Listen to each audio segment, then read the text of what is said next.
거저 받아 거저 나누는 제자의 사명이라고 하는 큐티 제목으로 말씀을 나누도록 하겠습니다.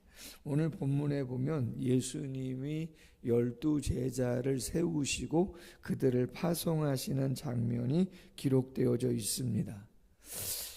12명, 이스라엘의 12지파가 구약에 있었잖아요. 영적인 의미가 있죠. 그러한 의미에서 예수님께서 12명을 부르셨어요. 당신이 구원하여 부르시는 이 땅의 모든 당신의 자녀들을 상징하는 숫자인 것이죠. 14만 4천 명, 요한계시록에 나오는 천상에서 하나님께 구원받아 예배하는 사람들. 어떻게 14만 4천 명이 나오죠? 그렇죠. 구약의 12지파, 신약의 12사도, 그리고 천이라고 하는 충만한 수, 영적인 의미를 부여해서 곱해서 나온 숫자인 것이죠. 확산하면 12제자가 사도로 부름을 받았지만 그 사도는 보내심을 받은 자라고 하는 뜻이거든요. 부르심을 받은 것 플러스 보내심을 받은 자, 먼저 구원함으로 초청을 받고 구원의 은혜를 누리고 나서 그 구원의 은혜를 저 세상에 가서 아직 모르는, 예수님을 모르는 자들에게 그 구원을 전해야 될 사명을 받은 자들을 영적인 상징으로 의미해서 먼저 불렀다라고 하는 거죠. 오늘 본문의 말씀에 보면 귀신도 쫓아내고 병과 모든 약한 것을 고치는 권능을 주신다. 8절 말씀에도 보면 병든 자를 고치고 죽은 자를 살리고 나병한 자, 귀신 들린 자 다 고치고 쫓아내는 그러한 역사를 행할 능력을 주셨다. 거저 받았으니 거저 주라, 그렇게 되어 있습니다. 물론 육체적인 질병을 고치는 그러한 능력을 행할 수 있습니다. 그러나 우리는 알고 있죠. 복음서의 많은 내용들이 영육의 모든 영적인 의미도 같이 포함하고 있다는 것을. 죽은 자가 어떤 자가 죽은 자예요? 그렇죠. 육체적으로는 살아있고 호흡을 하지만 하나님과의 영적인 관계가 단절되어 있다. 끊어져 있으면 벌써 영적으로 죽은 자다라고 하는 것이거든요. 그래서 제자라고 하는 것은, 사도라고 하는 것은 그렇죠, 상징적인 의미가 분명히 담겨 있고 영적인 의미가, 폭넓은 의미가 담겨 있다라고 하는 것이죠. 그렇다면 구성이 어떻게 되어 있는가? 12사도의 이름이 2절 이하에 다 나와 있어요. 베드로, 안드레, 야고보, 요한, 빌립, 바돌로메, 도마, 마태, 또 알페오의 아들 야고보와 다데오, 가나나인 시몬과 가룟 유다까지 12명이에요. 그런데 재미난 것은 예수님이 세상을 하나님의 나라로 복음을 전파하고 온전히 세우기 위해서 부르신 사람들이잖아요. 제일 처음 하나님 나라의 사역을 위해서 대표로, 어떻게 보면 하나님 나라의 국가대표 아닙니까? 고르고 고른 거잖아요. 국가대표라고 하면 대단한 사람들을 부르셔야 되는 거 아니에요? 그렇잖아요. 이제 하나님의 복음을 증거하는 그 사명을 감당하기 위해서 제일 먼저, 그것도 3년 동안 동고동락하면서 설교를 제일 먼저 하고 영적인 체험을 제일 많이 하게 하고 훈련시켜서 파송할 사람들이라면 고르고 골라서 제 자질이 있고 어떤 영적인 능력, 소양이 충만하게 되어 있는 사람들을 불러서 하셔야 되는 건데, 오늘 본문에 보면 우리가 아는 것처럼 저 변방에 있는 갈릴리 북쪽에 공부도 제대로 안 한, 집안의 배경도 그렇게 썩 좋아 보이지 않는, 당시에 천대받는 냄새나는 직업에 종사하는 어부들이 거의 대다수입니다. 대다수예요. 뿐만 아니라 의심 많은 도마 같은 사람도 있고, 세리는 그 당시에 매국노 취급을 받던 마태라는 사람도 있잖아요. 특별히 본문 해설에 보면 가나나인 시몬이라는 사람, 가나나인이라고 하는 뜻은 그렇죠, 예수님 당시에 열심당원, 급진적인 민족주의자, 폭력을 합당화하고 로마의 박해 속에서 독립을 쟁취하기 위해서 무력을 사용하는 그들 당원이란 말이죠. 가룟 유다, 예수님을 파는 사람이잖아요. 그런데 12 안에 그런 사람들이 들어가 있어요. 낮은 신분에 배우지도 못한, 의심도 많고 죄인 취급받고 폭력을 정당화하는 과격한 사람, 나중에는 예수님을 돈에 팔아버릴 만한 그런 사람을 예수님이 선택하셨다는 거죠. 자격이 있는 거다? 그런 거 아니라는 거예요. 여러분, 세상적으로 보면 하나님의 자녀들, 성도들보다 돈 많은 사람, 많이 배운 사람, 인품이 괜찮은 사람, 어떤 재능을 탁월하게 갖고 있는 사람은 꼭 예수님을 믿지 않는 사람 중에도 많이 있습니다. 우리나라만 해도 개신교 인구가 요새는 뭐 700만, 800만 얘기를 하는데, 많을 때는 뭐 1200만이다 그렇게도 얘기했지만, 뭐 700만, 800만이라고 하더라도 예수 안 믿는 사람이 몇 배나 많잖아요. 그럼 그 가운데 얼마나 대단한 사람들도 많이 있겠습니까? 물론 그리스도인들 가운데도 대단한 사람들이 많이 있지만, 비례적으로 본다면 안 믿는 사람이, 그렇죠, 더 많을 수 있단 말이에요. 탁월함을 갖고 있는 사람들이. 그럼에도 불구하고 저와 여러분들은 성도라고 하는 구별된 거룩한 백성으로 부름받아서 예배하고 하나님을 섬긴다는 거죠. 그럼 뭔가 더 세상적인 기준에 탁월함이 있어서인가? 그런 건 아니죠. 한마디로 우리가 늘 이야기하는 은혜예요. 은혜예요. 조건이 없는 것이에요. 그래서 자연적으로 감사의 마음이 있을 수 있는 것이고, 그 감사에 근거해서 봉사하고 섬길 수 있는 것이다 라고 하는 거죠. 중요한 것은 하나를 성령 안에서 이루었기 때문에 하나됨을 지켜가는 게 되게 중요하다라고 하는 것입니다. 자격이 있어서 부름받은 것이 아니고 은혜로 하나님의 자녀로 부름받았기에 그 하나 되게 하신 것을 심써 지켜야 되는 책임은 누구에게 있냐면 저와 여러분에게 있다는 거예요. 성향이 다를 수 있고, 배경이 다를 수 있고, 수준이 다를 수도 있고, 취미가 다를 수도 있다는 거예요. 그렇지 않아요? 여러분, 남편과 아내가 사랑해서 결혼했어도 다르잖아요. 틀린 게 아니라 다르다 말이에요. 성향이, 서로가. 취미도 다르고. 박위 청년? 지금은 이제 청년이 아니죠. 우리 그 다니엘 기도회 때 휠체어 타고, 그쵸? 근데 그 청년이 신앙이 좋아가지고 어떤 연예인 자매하고 결혼을 했어요. 근데 어제 기사에 뭐가 났냐면 이렇게 다를지 몰랐다는 거죠. 둘이 너무 잘 맞는지 알았다는 거예요. 근데 결혼을 딱 하고 보니까 와이프가 되게 좋은데, 사랑하는데 그동안 자신을 위해서 많은 것들을 참고 왔더라는 거예요. 연애 기간 동안에. 이렇게 다른지를 몰랐다는 거죠. 마음으로 되게 미안했었다는 거예요. 내가 더 잘해줬어야 되고 더 잘 섬겼어야 되는데. 그 청년도 대단하죠.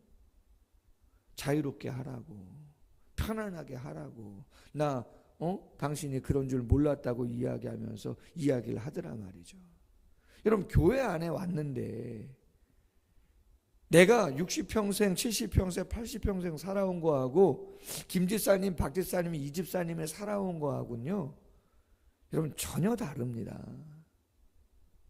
처음으로 교회 나오신 분들, 그분들의 생각과 수십 년 신앙생활 하신 분들의 생각은 엄청난 차이가 있는 것입니다. 다 삼가동에 산다고 해서 다 삼가동 사람들은 똑같은 성향을 갖고 있나요? 그렇지 않습니다, 여러분. 그렇지 않아요.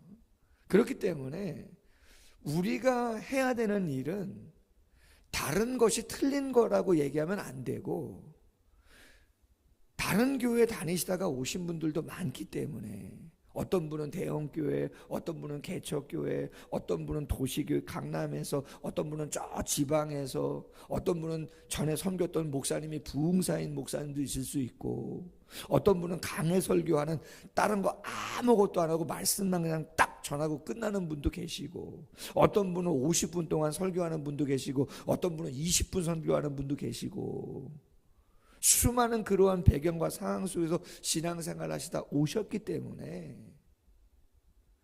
우리 교회는 왜 이래요라가 그렇게 말씀하시면 안 되고, 우리 목사님은 왜 저러시냐고 이야기하시면 안 되고, 우리 교회 성도님은 왜 저러시냐고 이야기하면 안 된다 이 말이죠. 그게 아니고 그럴 수도 있다는 거죠.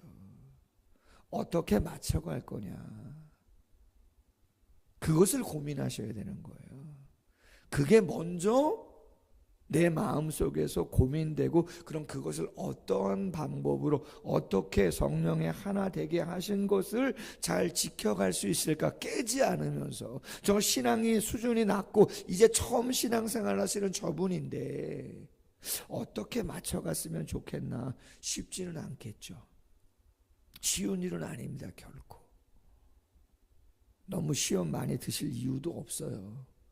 할렐루야. 초대교회에 사도행전 13장에 보면 바울과 바나바가 1차, 2차, 3차 전도여행을 떠날 때 그 초대교회가 세계적인 선교의 센터의 역할을 감당하기 위해서 세워진 교회가 있어요. 수리아에 있는 안디옥 교회입니다. 근데 그 안디옥 교회의 지도자들, 교사들의 면면을 보면 상당히 쉽지 않은 구성이라고 하는 것을 보게 되어집니다.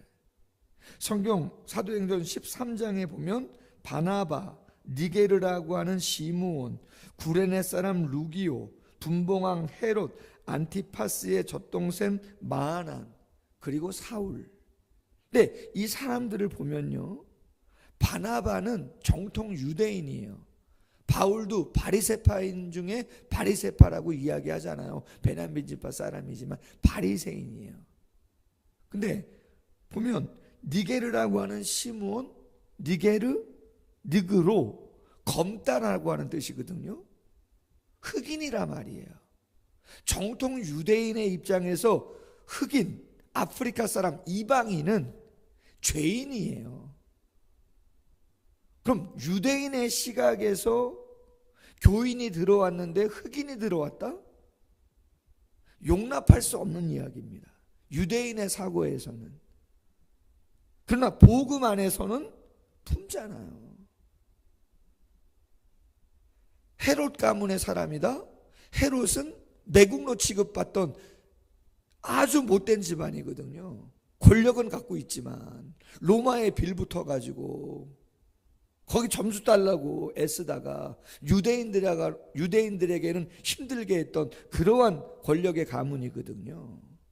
그럼에도 불구하고 그 친족을 그리스도인들이 지체로 받는다? 쉬운 일이 아닙니다. 구레네 사람, 아프리카 리비아 사람입니다. 구레네 사람 시몬, 무슨 일을 했는지 성경에 기록이 없어요. 무명의 사람이에요. 왕족, 귀족의 사람도 있고 무명의 사람도 있고 흑인도 있고 정통 유대인, 바리새인도 있고, 그럼에도 불구하고 그 안디옥 교회가 초대교회의 선교 센터의 사명을 엄청나게 잘 감당한단 말이죠. 어떻게 그렇게 할 수 있느냐? 그렇죠. 수준이, 영적인 수준이 그 모든 것을 품을 수 있는 그릇이 됐기 때문인 거예요. 이 교회는 왜 이렇게 합니까? 저 집사님 왜 저랍니까? 그러한 시각이 아니라 품고 기다리고 축복하고 또 내가 무엇을 어떻게 이 교회에서 잘 융화를 위해서 애써야 될 것인가, 그러한 것들을 고민하면서 사역을 하니까 이루어져 가는 거죠. 여러분, 예수님이 3년 동안 먹고 자고 했어요. 얼마나 많은 메시지를 전했겠어요.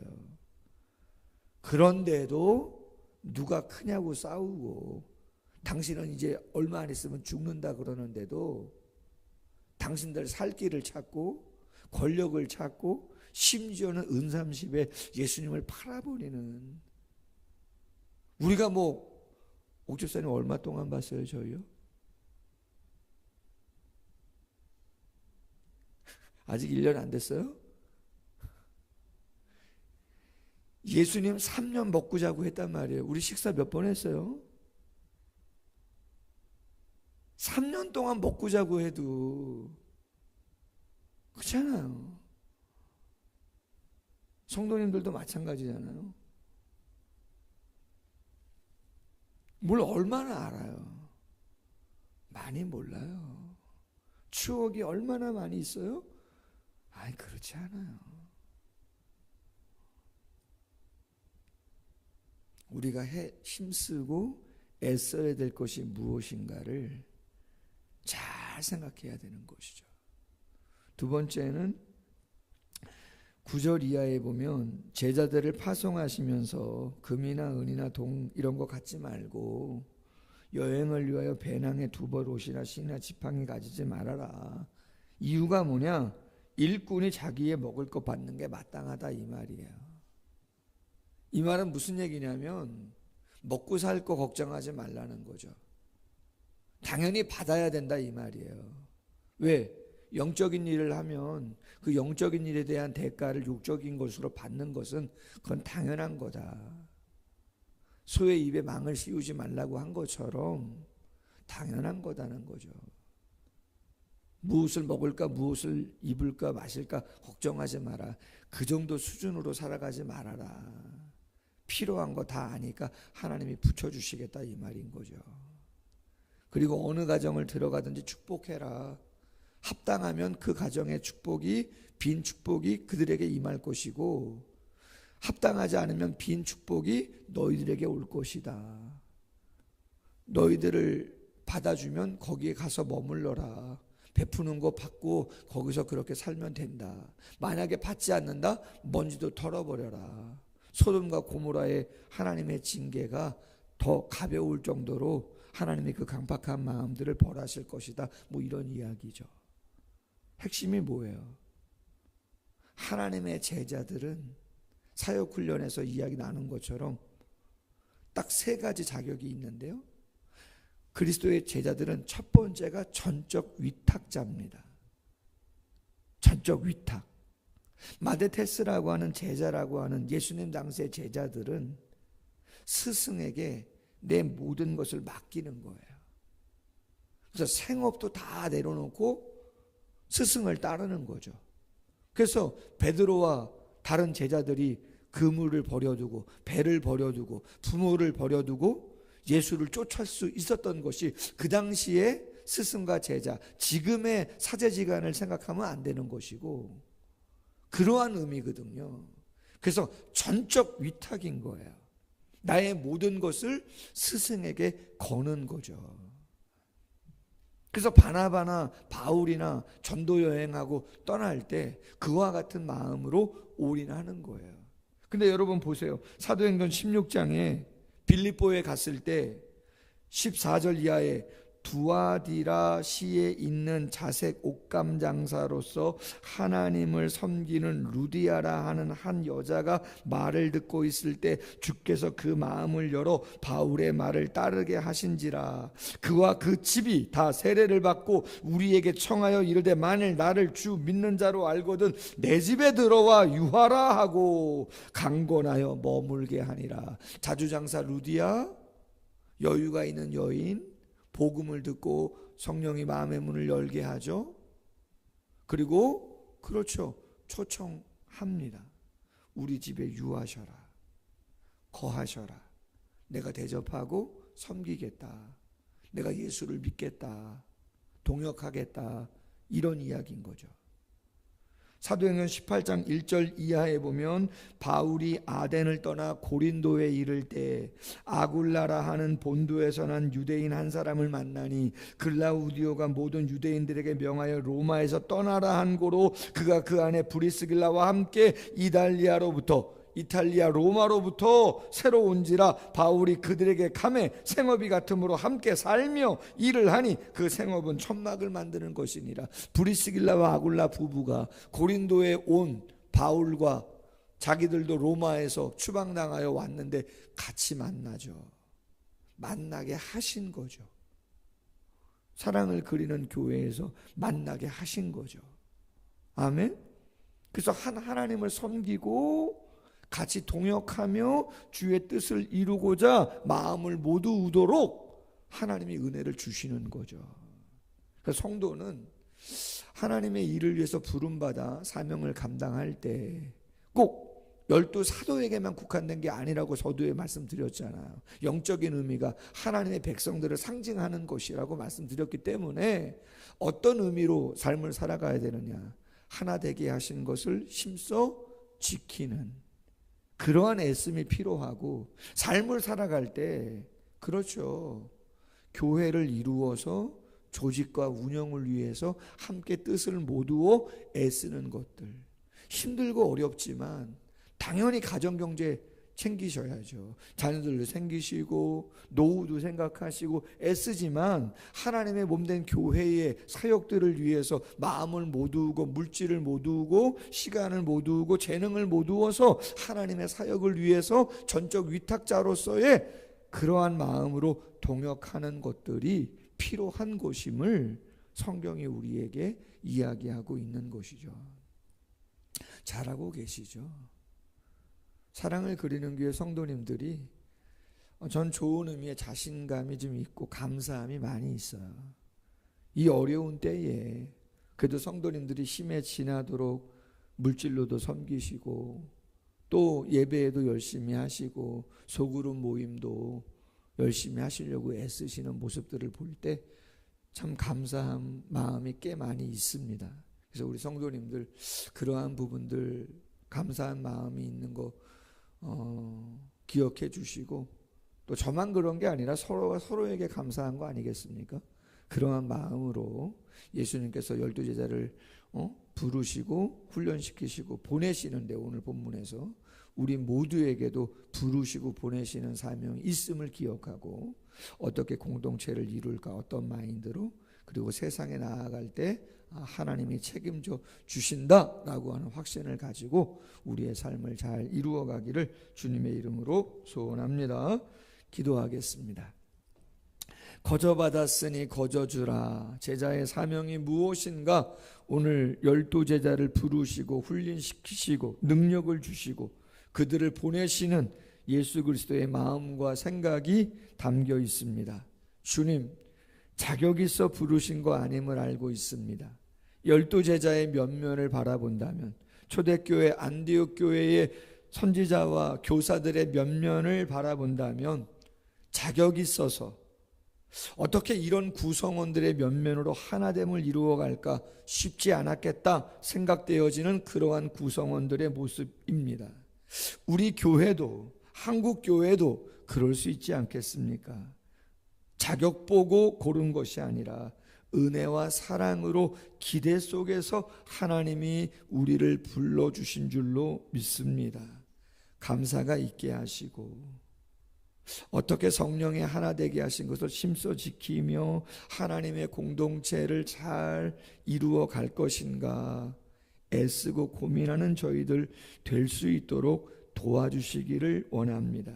누군가는 다름에 대한 어려움을 극복하기 위해서 조금 더 참고 인내하고 더 애써야 되는 부분의 수고가 필요한 그러한 영역에 정말 나서서 수고해 주어야 할 그러한 성도님들이 있을 것인데, 그러한 영혼들이 많아지는 그러한 건강한 교회가 되어질 수 있도록 함께해 주시기를 원합니다.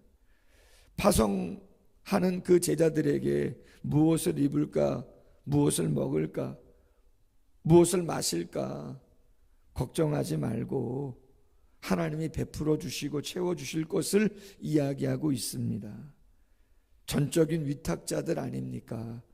절대 믿음을 가지고 최선을 다할 때 필요한 것들 하나님이 채워주실 줄로 믿고 땀 흘리며 나아가겠사오니 주님, 하나님 나라 확장을 위하여 필요한 모든 것, 가정경제의 모든 것 주께서 합력하여 선을 이루어 주시는 역사를 깨달을 수 있도록, 체험할 수 있도록 하나님의 성령께서 함께하여 주시옵소서. 이끄실 줄로 믿사옵고 예수님의 이름으로 기도하옵나이다. 아멘. 계속해서 기도하겠습니다.